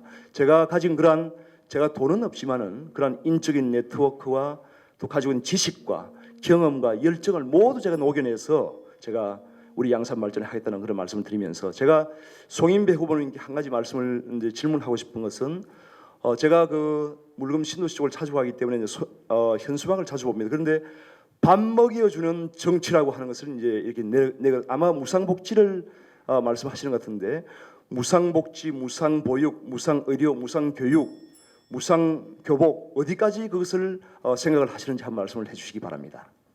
네, 잠시만요. 예, 시간이 얼마 남지 않은 관계로 답변 시간을 드리기 위해서 잠시만 세팅. 예. 송인배 후보님 30초 시간 드리겠습니다. 주시나요? 예. 예. 밥 먹여주는 정치 이거 보면서 저한테 질문 많이 하십니다. 저는 한 세 가지 이 내용이 있습니다. 조금 중복된 내용입니다. 첫 번째는 아까 말씀하신 것처럼 어떻든 보면은 무상급식인가 보다 이렇게 생각들 하시지 않습니까? 그런 생각들 이야기를 하시고요. 두 번째는 살림살이 문제입니다. 실제로 살림살이를 서민들의 살림살이를 챙겨야 된다. 정치가. 세 번째는 정치가 밥 먹여주냐? 이 이야기가 얼마나 사람들에게 정치에 대한 혐오와 무관심을 돋굽니까? 정치가 밥 먹여준다라는 이야기를 하고자 그 슬로건을 넣은 겁니다. 답변 정리해 주시고요. 감사합니다. 계속해서 국민의당 홍순경 후보께 5분의 시간을 드리겠습니다. 예, 사실 저는 어릴 때부터 이 정치에 조금 꿈은 있었습니다. 제가 92년도에 8월 17일 날 제대를 하고 집에 있는데 우리 지역에 계시는 어르신이 그때 당시에 선거관리위원회 3국장을 하셨습니다. 홍구나 마노, 아이고 제대하고 집에 있습니다. 니 그럼 대통령 선거하는데 이 선거관리위원회 좀 일 좀 해라. 그래서 제가 한 3개월을 그 양산 선관위에서 그게 처음 아마 정치에 입문한 것 같습니다. 그때 당시에 월급도 한 120만 원 정도 받았습니다. 제가. 그래서 그게 처음 정치에 입문했고 그러하고 오다가 제가 2004년도에 양산 청년회수 회장을 젊은 나이에 했습니다. 35살에 회장도 하고 또 40살에 제가 경남 도의원을 했습니다.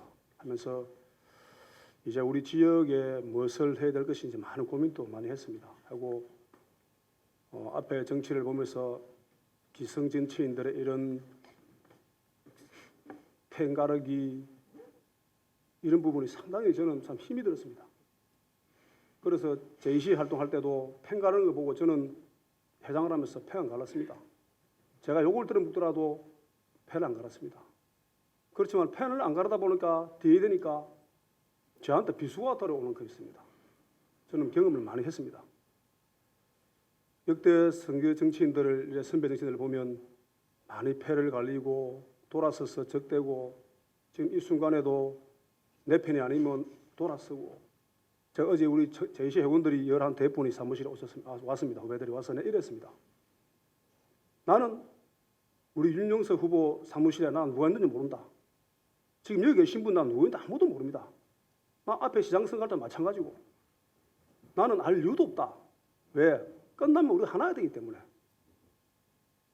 저는 그렇게 했습니다. 후배들이 다 좋다면서 저한테 꼭 손을 잡아줬습니다. 앞으로 양산을 이렇게 화합하는 정치, 오늘 비록 우리가 이렇게 여야로 갈라서 이렇게 하지만은 깨끗한 선거 정치해서 좋은 축제장이 되었으면 합니다. 저도 여기서 마무리 발언하겠습니다. 예. 이상입니다. 예, 마무리하신 겁니까? 예. 알겠습니다. 마지막으로 더불어민주당 송인배 후보께서 자유토론을 진행하겠습니다. 두 분 다 소회를 밝히는 시간으로 5분을 쓰시는데 저라도 질문을 해야 되지 않겠습니까?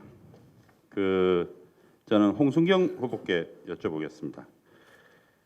우리 양산에 지금 여러 가지 시민들의 의견과 그리고 양산시가 진행하는 여러 가지 정책과 충돌이 일어나는 것들이 몇 가지가 있습니다. 충돌이 일어나는 것을 나쁘다고 생각하지 마십시오. 그거는 민주주의 국가에서 다른 생각을 가질 수 있는 겁니다. 하지만 그 입장이 어떤 것인가에 따라서 잘 그 뜻을 모아서 우리 시에 하나된 어떻든 힘 있는 입장을 가져가는 것이 그것이 중요한 것이죠. 그런 측면으로 보자면은 아주 현안으로 되고 있는 문제가 국지도 60호선 문제입니다. 국지도 60호선이라는 것이 뭐냐면 저 벅기 터널에서 내려와 가지고 지금 이제 양산대학교 앞을 이제 지금은 내려오지만 그게 아니고 고가를 타고 쭉 오는데 이게 옛날에는 원래 원도로 계획이 있었습니다. 설계안이. 그 설계안은 바로 직선으로 쭉 뻗어 가지고 터널을 지나서 화재를 지나서 김해 상동으로 다리를 놔서 김해 서쪽으로 날아가는 서쪽으로 이렇게 뻗어나가는 그런 도로입니다. 그런데 그것이 초기에 설계안에 대한 이 반대 의견이 나왔습니다. 양산시에서. 양산시 다른 주민들과 민원도 나오고요. 그래서 그 설계안이 바뀌었어요. 근데 그 설계안이 바뀐 것이 실제로 큰 문제를 안고 있습니다. 여러분들 다 아시다시피 양산대학교 지금 옛날에 양산대학교 앞을 지날 때 쭉 내려오다가 아주 급하게 내리막을 합니다. 급하게 내리막을 가다가 바로 90도로 탁 껐습니다. 바로 90도로 꺾어가지고 지금 병원, 삼성병원 앞으로 해가지고 옛날 톨게이트 나오는 길 있지 않습니까? 양산으로 들어오는 그 길을 따라서 양산으로 들어와요. 그래서 다시 또 꺾어지는 거죠, 90도로. 그래서 지금 양산 삼성병원 옆으로 해가 옛날 톨게이트 길로 해가지고 쭉 공단사거리까지 쭉 이어지는 그 길이 바로 60호선이 되는 겁니다. 그 길이 지금도 얼마나 많이 막힙니까? 그리고 또 앞으로 또 얼마나 많이 막히겠습니까? 우리 양산에 동서간에 도로가 있습니까? 지금 월평국에 지나가지고 법기터널 넘어오는 그 도로가 어떻게 보면은 지금 현재로서는 양산 시내에서 저 동면 옆으로 뻗어가는 도로 말고는 1077 도로 말고는 실제로 유일한 도로지 않습니까? 그 유일한 도로에 얼마나 또 차들이 많이 오겠습니까? 이렇게 문제가 많은 이 설계안이 나와서 지금 공사도 진행이 되고 있고, 그런데 문제는 감사원에 감사 청구를 요청을 했는데 감사원에서 감사를 하겠다고 해요. 아무튼 이렇게 참 문제가 많습니다. 여러 가지로 아직 정리가 안 돼 있는데 지금 이제 현 의원이신 우리 윤영석 의원님께서는 이 문제에 대해서는 실제로 지금 잡혀 있는 변경된 안으로 가야 된다라는 의견을 이전에 내신 것으로 알고 있습니다. 홍순경 우리 후보님께서는 이 문제에 대해서 어떻게 생각하시고 또 우리 윤 의원님께서 이전에 가지셨던 그 생각에 대해서는 또 어떤 생각이신지 의견 한번 들어주십시오. 예, 우리 송 후보님이 말씀하신 부분은 상당히 늦었다. 제가 볼 때는 이 부분이 진행이 약 한 20년 됐습니다. 20년. 제가 2010년 9월 달에 도정 질문 때 이 부분을 밝혔습니다. 처음 도용 가서 두 번째 질문했던 게 이 부분입니다. 우리 도에서 도대체 뭐하노? 20년 동안 터널 뚫어놓고 이거 지금 양산 시민들 몇 명은 가해가 제가 강력하게 고려했습니다. 그래서 12월 달에 설계 나온다 하는 게 2010년 12월 달에 4년이 돼도 안 나왔습니다. 그 정도로 도의 공무원들이 안 움직인 겁니다. 물론 시에서도 협조 안 해줬겠지요.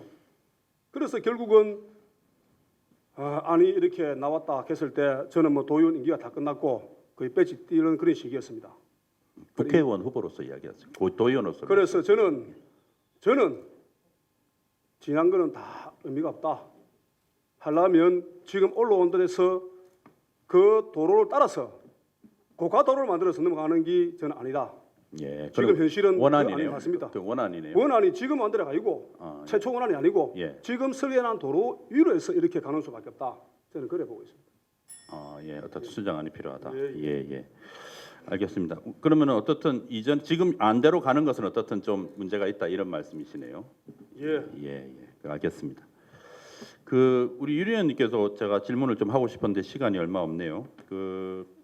아까 윤 의원님께서 아까 정책에 대해서 말씀하셨는데 저는 생각을 간단하게 말씀드리겠습니다.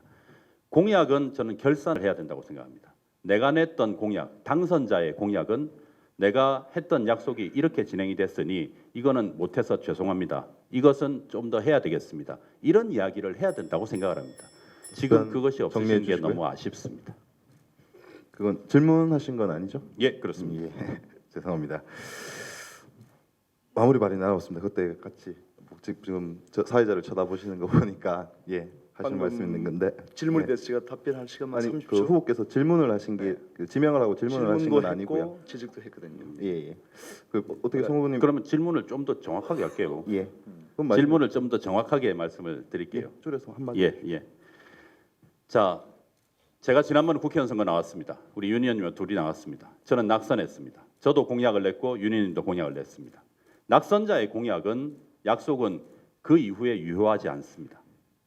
하지만 당선자의 공약은 자기의 임기를 시작하면서 바로 유효합니다. 설명이 조금 기신 것 같습니다. 그렇습니다. 질문을 정확하게 그래서 해주십시오. 저는 결산을 해야 된다. 이 임기가 마칠 때쯤에 이전에 약속했던 것이 어떻게 진행됐고 이것이 지금까지 어떤 상황이 왔다라는 것을 이야기를 해야 성우님. 되는데 그것을 하지 못하셨는데 그거에 송 대해서 후보님, 예. 우리 윤 후보님의 생각은 어떠신지. 잠시만요. 예. 마찬가지로 송 후보님 질문에 대해서 윤 후보님께 30초 시간을 드리도록 하겠습니다. 예. 예. 공약의 이행 상황에 대해서는 제가 수없이 많은 사례를 통해서 또 기회를 통해서 시민들께 말씀을 드립니다. 그리고 공약이라는 것이 1년에 끝날 수 있는 것도 있고 또한 2년에 끝날 수 있는 것도 있고 5년, 10년이 걸리는 것도 있습니다. 예를 들면 도시철도 같은 경우에는 그 당시에 공약을 했고 그 당시부터 10년의 시간이 필요한 그런 사업입니다. 그 외에도 국지도 사업도 마찬가지고 수천억 원대의 그런 돈이 들어가는 부분이기 때문에 지금 제가 보기에는 말씀하신 것 중에 단 하나도 공약이 이행되고 있지 않은 것은 없다고 제가 말씀드릴 수 있습니다. 네. 답변 정리해 주시고요. 예. 마지막 순서를 남겨두고 잠시 후끈 달아올랐습니다. 그죠? 예. 장시간 토론에 임해주신 우리 후보자들과 그리고 또 여기 계신 우리 유권자 여러분에게 한 번 더 감사를 드리고요. 이제 토론의 마지막 순서입니다. 우리 시민들께 지지를 호소하는 마무리 발언을 듣도록 하겠습니다. 시간은 1분입니다. 먼저 국민의당 홍순경 후보님 말씀해 주십시오. 예, 시민 여러분, 저는 이번 선거를 통해서 우리 양산이 한 등급 더 정치 문화가 발전되었으면 합니다. 또 앞으로 내일부터 있을 정치 선거 일정에 혹시 제가 내일은 또 어떤 발언을 할지 모르겠지만은 앞으로 더 깨끗한 정치, 우리 시민들에게 좀 이렇게 좀 우러러 볼 수 있는 정치, 그런 정치를 선거를 하겠습니다. 대단히 감사합니다. 네, 잘 들었습니다. 이어서 더불어민주당 송인배 후보 말씀해 주십시오. 국회의원의 역할이 여러 가지가 있습니다. 이제 그 중에 하나가 지역의 발전을 어떻게 이끌어내느냐 하는 겁니다. 제 꿈이 있습니다. 그거는 우리 양산 지역의 발전을 가장 잘했다. 네가 가장 기여를 많이 했다. 1등이다라는 평가를 듣고 싶은 마음입니다. 다 그러실 겁니다. 그러면 이거는 약속으로 이야기가 되는 것이 아닙니다. 내 조건을 말씀을 드리는 겁니다. 아까 말씀드렸던 것처럼 영남 지역 야당 의원은 그 수가 적기 때문에 그 영남 지역 야당 의원의 힘이 있습니다. 그래서 민홍철 의원은 예결특위를 3번 들어갔습니다. 상임위는 건교위원회입니다. 지금 부산 외곽순환도로에서 양산은 호포를 지나가지만 램프를 못 냈죠. 램프를 못 냈습니다. 우리 땅을 내주고도. 하지만 김해 지역엔 없는 램프를 2개를 뽑아냈다는 이야기를 민홍철 의원이 저한테 자랑을 하는데 제가 굉장히 부러웠습니다. 지역의 발전을 하기 위한 조건을 말씀드린 겁니다. 약속을 말씀드리는 것이 아닙니다. 저는 영남의 야당 의원으로 그 힘을 여당 의원보다 더 발휘할 수 정리해 있습니다. 주시기 바랍니다. 예. 마지막으로 새누리당 윤영석 후보님 말씀해 주십시오. 예, 양산 정말 할 일이 많습니다. 집권 여당의 초선보다는 재선 국회의원이 된다면은 정말 많은 일을 할 수가 있을 것입니다. 한번 믿어주시길 바라고요. 저는 이때까지 선거를 하면서 그 어떤 경우도 비방을 하거나 네거티브를 하지 않았습니다. 앞으로도 마찬가지입니다.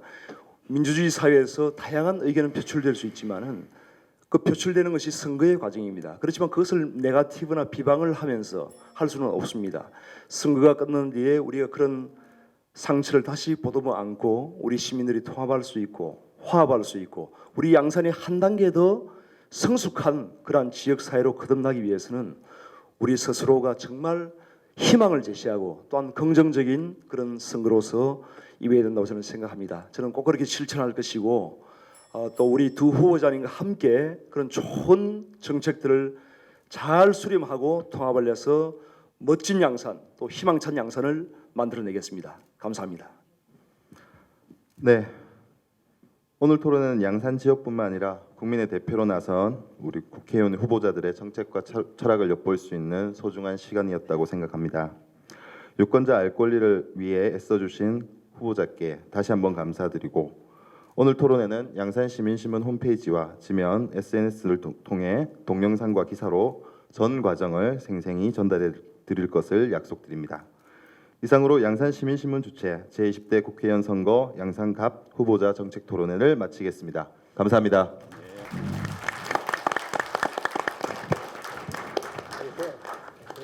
예, 수고하셨어요.